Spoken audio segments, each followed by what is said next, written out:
અમદાવાદથી સમાચાર શહેરમાં વરસાદી માહોલ છવાયો છે। શહેરના અનેક વિસ્તારોમાં વરસાદ ખાબક્યો। અમદાવાદ એરપોર્ટ વિસ્તારમાં વરસાદ વરસ્યો છે। હવામાન વિભાગની આગાહી। અમદાવાદ શહેરમાં સામાન્યથી મધ્યમ વરસાદની આગાહી હવામાન વિભાગે કરી છે।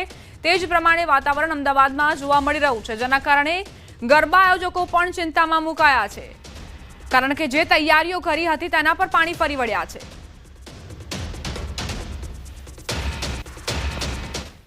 વહેલી સવારથી જ વરસાદી માહોલ જામ્યો છે। અનેક વિસ્તારમાં વરસાદી માહોલ સાથે સામાન્યથી મધ્યમ વરસાદ વરસી રહ્યો છે। હવામાન વિભાગ દ્વારા આગાહી કરવામાં આવી છે કે અમદાવાદ શહેરમાં આગામી 24 કલાક સામાન્યથી મધ્યમ વરસાદ રહેશે, પરંતુ આગામી 5 દિવસ સુધી અમદાવાદ શહેરમાં વરસાદી માહોલ સાથે સામાન્યથી મધ્યમ વરસાદની આગાહી કરવામાં આવી છે। તો રાજ્યના અનેક વિસ્તારમાં પણ સામાન્યથી મધ્યમ વરસાદની આગાહી કરવામાં આવી છે। સુરત અને ભરૂચ જિલ્લામાં ભારે વરસાદની આગાહી કરવામાં આવી છે।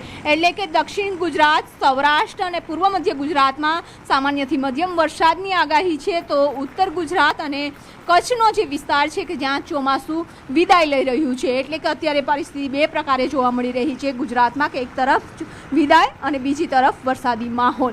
અત્યારે જે ચોમાસું પાક તૈયાર થઈ ગયો છે તેના માટે ત્યારે પણ ખેડૂતો માટે આ ચિંતિત પાછોતરો જે વરસાદ થઈ રહ્યો છે તે પણ ચિંતાજનક છે, અને સાથે જ નવરાત્રિની શરૂઆત છે તે થવા જઈ રહી છે। એટલે કે અત્યારે ગરબા આયોજકો છે તૈયારી કરી રહ્યા છે, ત્યારે જે ગ્રાઉન્ડ છે ત્યાં પણ પાણી ભરાઈ જવાની સમસ્યાઓ છે તે જોવા મળી રહી છે। એટલે કે તમામ લોકો ચિંતિત છે કે નવરાત્રિ પણ વરસાદ વિઘ્ન બની શકશે, કારણ કે આગામી 7 દિવસ છે તે હજુ હવામાન વિભાગ દ્વારા આગાહી કરવામાં આવી છે કે ગુજરાતમાં વરસાદી માહોલ સાથે સામાન્યથી મધ્યમ વરસાદ રહેશે। કેમેરામેન પ્રકાશ દેસાઈ સાથે વિપુ પટેલ, ન્યૂઝ 18 ગુજરાતી, અમદાવાદ।